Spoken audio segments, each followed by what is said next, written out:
One knife, two knife, red knife, blue knife, tall knife, small knife, big knife, all knives. Hi! Knives are an essential part of cooking. If you don't believe me, try cooking any dish you know of without cutting anything. Odds are it's probably gonna end pretty terribly. But first of all, what counts as a knife? Is this a knife? What about this? How come this is a knife? It looks different. Wait, you're telling me that's a knife? Are these knives? This thing? To answer that question, most of those are knives. In a way, at least. Pretty much everything except this. Now, what I count as a knife is something that's sharp, that you can use to cut stuff. Like this.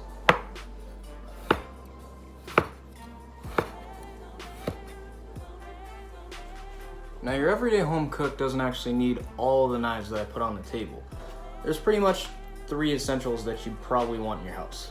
It would be the chef boy, the bread boy, and the paring boy. Now, these 3 knives have different purposes, designated by their shape, size, and the type of blade that they have.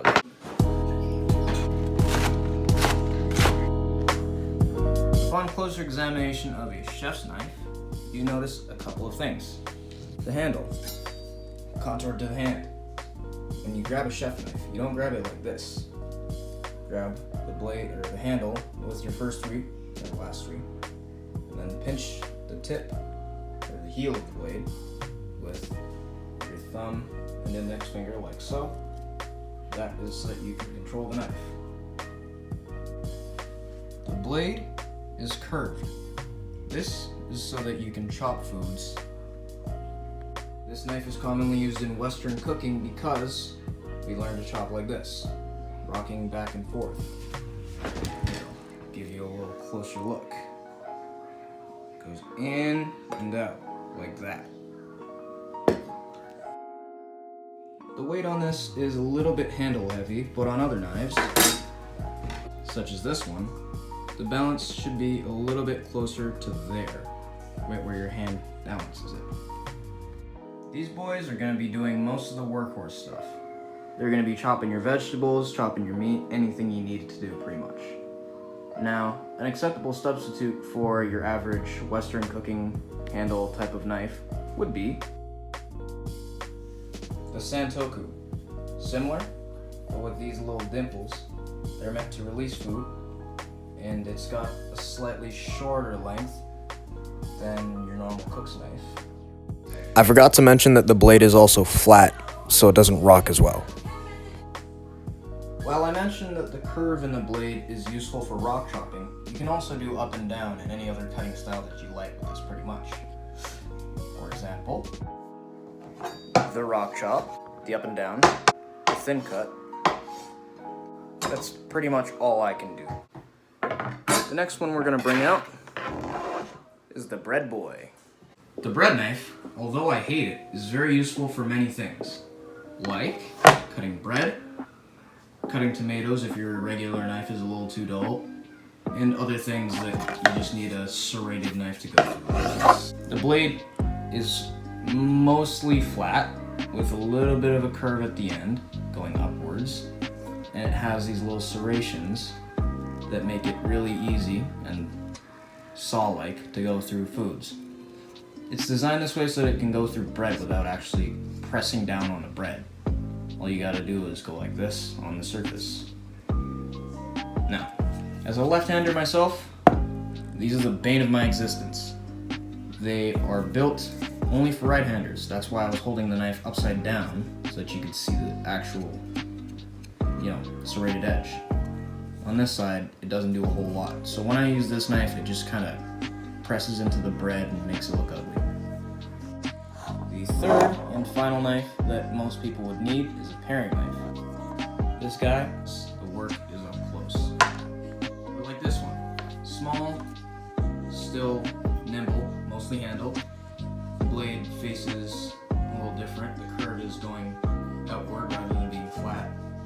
But it's still very light and mostly handle centered, so that you can do all the up close work that you need. Now I hear what you're saying. What knife do I need to buy? And how do I make an informed decision? I'll tell you right now.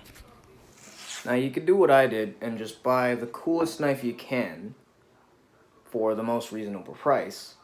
However, there's a much better option you can do, like buying something a little bit more reasonable. Some good brands to include would be Victorinox. They make great knives at a really good price point. You've got Henckels, Zwilling. It's Zwilling Henckels, my bad. So that Santoku I showed you earlier, it's not mine by the way. These guys, they make incredible knives. They'll last you your lifetime, and they've also got a crazy warranty on them. You could get something as simple as the Jamie Oliver knives from Sobeys. Well, once quarantine's over. There's also some knives by Wüsthof, Shun, Kai, and Global. So all of the brands that I listed there actually make knives with a pretty reasonable price point. So I'm talking like sub $200 range. Now, you don't need a $150 knife if you're not going to be cooking every night of the week, I guess. But it's still nice to have one, because if you do end up cooking, you don't want to end up with a crappy one that'll just like, you know, oh, you're cutting through something, and then you're just forcing the knife so hard that you slip and then you cut yourself. That's why a good sharp knife is an important thing for pretty much everyone. That's the basic knife care. What is this thing and how do you use it? To be brief, it's a sharpening steel. Sorry, honing steel. It doesn't actually sharpen your knife, as you might have heard someone say, like myself. What it actually does is it just realigns the edge of your blade. So what you're doing when you're doing this is you're not actually sharpening anything, you're just making sure that the edge on the knife is still like in line with itself. It just realigns the edge. Now how do you use this thing? Simple. Hold the rod out or down or however you feel comfortable, and you're going to take the knife and take it to about a 15-degree angle, so I'd say like there, and you're going to take long continuous strokes going up the blade, then repeat the same thing on the bottom side, and you're just going to do that until you think it's more or less good. Just get a piece of paper, and if the knife goes through it, it's probably pretty sharp. Now that's more or less how I judge when things are sharp. That and just cutting through stuff like tomatoes are notorious. You're cutting your tomatoes and then you're just hammering away and hacking away, and then you end up bruising the crap out of your tomato. It's just gonna look like garbage when you try and present it. Now beyond your basic maintenance, you're gonna wanna do one other thing, and you could get this done professionally or you can learn to do it yourself. It's using a whetstone. This one's just a cheap two-step whetstone, as you can see by the different kind of shade of gray. This side's coarser, this side's finer. All you gotta do, get it in some water for a little while, then slap it onto something that won't move around, so on the table would not be a good place. I'd say this cutting board is a much better bet. And what you're gonna do is you're gonna get it wet and until you're content with it. Flip it over until you're content with it again, and then there's one last step that you can do involving leather or even newspaper called stropping. So stropping a knife involves literally just doing the same thing you would do with the whetstone, but on like newspaper or on leather. Typically leather would be the best, but at home you gotta make do. I've only got the cheap stuff, so I'm gonna use the cheap stuff. It's very hard to actually mess up your edge using a whetstone and a strop unless you're literally grinding it back and forth straight down, which I would hope you wouldn't. Another thing, knife storage. where do I put my knives when I'm done with them? You can get one of these, which is a sheath. You just slip her on, just like that. And then you can store this wherever you need because the sheath is on it. It won't damage the knife. The other place that you can store your knives, and generally where you will find them in your parents' kitchen, is in a knife block. Simple and effective. Just clean them off and drop them in the block like so. Keeps them nice and safe. They don't clang around. Your edge should be pretty aligned. It shouldn't get too dull over time if you use them. And if you do, you just gotta touch it up with the honing steel right there. One other way I could think of storing a knife in. Imagine there was a bar along here that you would just slap the knife to and it would stick on it. With magnets. This way, it doesn't actually mess with your edge at all, and you don't have to play with knife blocks, possibly dulling it. The only thing you gotta worry about is keeping it exposed to the elements. So long as you dry your knives off, you should be fine. So the last place that I could think of to store your knives, and also coincidentally where you find them the most in my house, is in a drawer. Now, the thing about storing knives in a drawer is that it's also kind of terrible for them unless they're in a sheath. Why? They jiggle around.